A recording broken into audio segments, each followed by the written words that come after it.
वो जो prize Nobel prize है, इस पे ट्रम्प वाकई नाराज हुआ और कहता है यार मैं तो अभी जा रहा हूँ नोबेल प्राइज के लिए दिया, और ये आदमी कहता रहता है नहीं तुमने हिंदुस्तान पाकिस्तान का कुछ नहीं किया। अच्छा ये बताइएगा कि वो कहते हैं ना इंग्लिश की टर्म होती है हु विल ब्लिंक फर्स्ट, तो कौन ये पहले मोदी साहब झपकेंगे या ट्रम्प साहब झपकेंगे? सर भारत में इस चीज को लिया जा रहा है एब्सोल्युटली नॉट के तरीके से।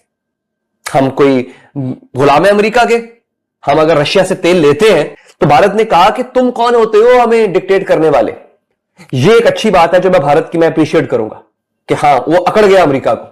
लेकिन इसको जरा बड़ी पिक्चर को आप देखें। बड़ी पिक्चर ये है कि अमेरिका की जो डोमिनेटेड वेस्टर्न डोमिनेटेड जो हेजेमनी है वो उसको चैलेंज जो मिल रहा है इस वक्त, वो एक उभर रहा है एक नया अलायंस, और वो है ब्रिक्स की शक्ल में ब्राजील, रशिया, इंडिया, चाइना। अच्छा सर, क्योंकि अभी हम फील्ड मार्शल साहब के हवाले से बात करते हैं, एक सवाल जरूर पूछना चाह रही हूँ आपसे कि 2 महीने में दूसरा अमेरिका का दौरा।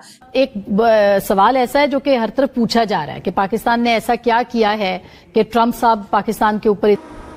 हेलो दोस्तों, स्वागत है आपका नेक्स्ट रिएक्शन में। आइए दोस्तों देखते हैं पाकिस्तानी मीडिया की लेटेस्ट वीडियो। तो दोस्तों पाकिस्तानी मीडिया के अंदर 2 बातों की चर्चा ज़बरदस्त हो रही है, और एक तो जैसे भारत ने अमेरिका की डिमांड को ना मान के अपने स्टैंड पर कायम रहा, जिसके बाद ट्रंप ने भारत पर 50% टैरिफ लगा दिया है, जिस पर भारत ने किसी भी डिमांड को मानने से इनकार कर दिया। और दूसरी चर्चा दोस्तों ये पाकिस्तानी मीडिया में गूंज रही है कि पाकिस्तान ने ऐसा क्या किया कि ट्रंप को पाकिस्तान से और आसिम मुनीर से इतना प्यार हो गया है। कुछ पाकिस्तानी ये भी कह रहे हैं कि इसलिए प्यार हुआ कि पाकिस्तान ने भारत को हराया है, जो कि दोस्तों एकदम प्रोपेगेंडा है। तो आइए दोस्तों देखते हैं आगे की वीडियो। नहीं, ये नहीं कह सकते, क्योंकि अभी यहाँ इंडिया की अहमियत को समझा जाता है। अभी वॉशिंगटन की कोशिश यही है कि कुछ न कुछ समझौता हो जाए, अलबत्ता हमारी शरायत पे हो। तो दोनों ज़्यादा से ज़्यादा एक दूसरे से मनवाने की कोशिश कर रहे हैं। तो सारे यही कहते हैं कि ऐसा नहीं होगा कि पैचअप नहीं होगा, पैचअप हो जाएगा, लेकिन उसमें 2-3 बातों पे नाराजगी है।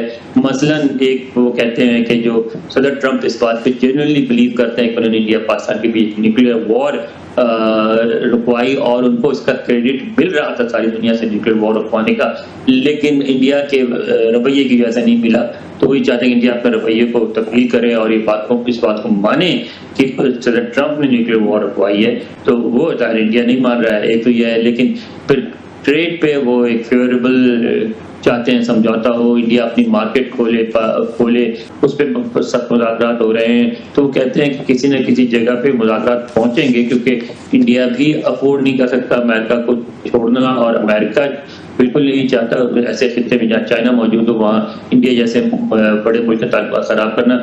मगर सरेदस्त दोनों जो है एक शैडो बॉक्सिंग हो रही है और ज़्यादा से ज़्यादा कंसेशन। अच्छा ये बताइएगा कि वो कहते हैं ना इंग्लिश की टर्म होती है हु विल ब्लिंक फर्स्ट, तो कौन ये पहले मोदी साहब झपकेंगे या ट्रम्प साहब झपकेंगे? सर ट्रम्प साहब आंख झपकने वाले आदमी नहीं है। मोदी साहब भी नहीं है, 56 इंच की छाती है उनके साथ। वो कहते हैं मेरी 56 इंच की छाती है, वो तो मोदी साहब भी नहीं है सर। तो फिर तो पैचअप ना हुआ जो वहां बता रहे हैं कि पैचअप हो जाएगा सर। लेकिन ये है कि उनको मेरा ख्याल है दोनों एडमिनिस्ट्रेशन में सीनियर एलिमेंट्स हैं, वो कुछ ना कुछ वर्कआउट कर लेंगे। नहीं, आपको लगता है दोनों साइड्स पे हैं? जितनी हमने पिछले कुछ अरसे में वार ऑफ वर्ड्स देखी है, मार्को रूबियो मुझे लगते हैं कि वो इस पूरे तनाज़े में ही हैज इमर्ज्ड एज मतलब सेनर वर्सेस कंपोज, जैसे एक फॉरेन सेक्रेटरी है, वाइस प्रेसिडेंट जो खामोश हैं वो हैं, जेडी वेंस भी हैं।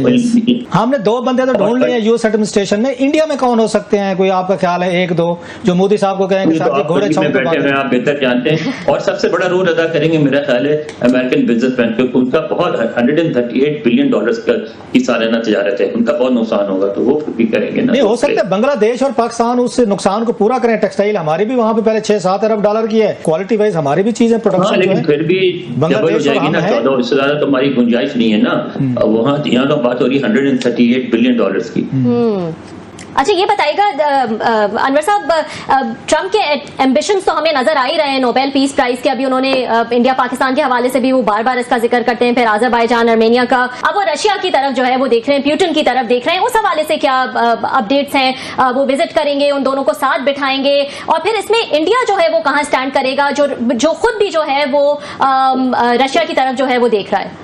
देखिए, रशिया से इंडिया अपने ताल्लुकात खराब नहीं करना चाहता, ट्रेडिशनल ताल्लुकात हैं। इसके अलावा इंडिया का मुनाफा बहुत है, इसको रिफाइन करके बेच सबसे अच्छे खासे पैसे बनाता है। वो क्यों बात करे? तो मेरा ख्याल है थोड़ा सा वो झुकेगा, थोड़ा सा अमेरिका झुकेगा इस मामले में भी। तो दोनों को कहीं ना कहीं बीच में मीटिंग पॉइंट पे आना पड़ेगा। 100% बात किसी की नहीं मानी जाएगी। ठीक। देखिए ट्रंप कितना करीब हो रहा है इस वक्त पाकिस्तान के, और भारत के साथ किस हद तक यह मामला खराब हो गए। हाँ, भारत में जो हमें बहुत से नाज़रीन हमारे भारत के देखने वाले हैं, भारत में इस चीज को लिया जा रहा है एब्सोल्युटली नॉट के तरीके से कि बस ठीक है, हम कोई गुलाम है अमेरिका के, हम अगर रशिया से तेल लेते हैं तो ठीक है। बेसिकली मसला हुआ कहां से? भारत रूस से तेल ले रहा था, तेल खरीद रहा था। अमेरिका ने कहा मत खरीदो। भारत ने कहा भाई हमें सस्ता तेल मिल रहा है, हम क्यों ना खरीदें। तो भारत ने कहा कि तुम कौन होते हो हमें डिक्टेट करने वाले। ये एक अच्छी बात है जो मैं भारत की मैं अप्रिशिएट करूंगा कि हाँ, वो अकड़ गया अमेरिका को। अब अमेरिका भारत के साथ दुश्मनी पे उतर आया है, हम अमेरिका के करीब हो गए। मैं इसको कोई फखर की बात नहीं समझता, मेरे लिए तो कोई फखर की बात नहीं है। क्या करीब क्या हो गए? देखिए, जो दोस्ती है ना वो बराबर वालों से होती है।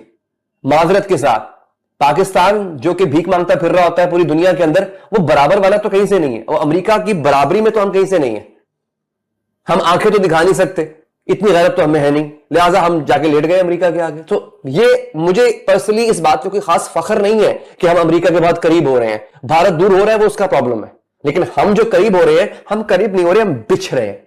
अनकरीब याद रखिएगा, अमेरिका हमसे कोई ऐसी डिमांड करे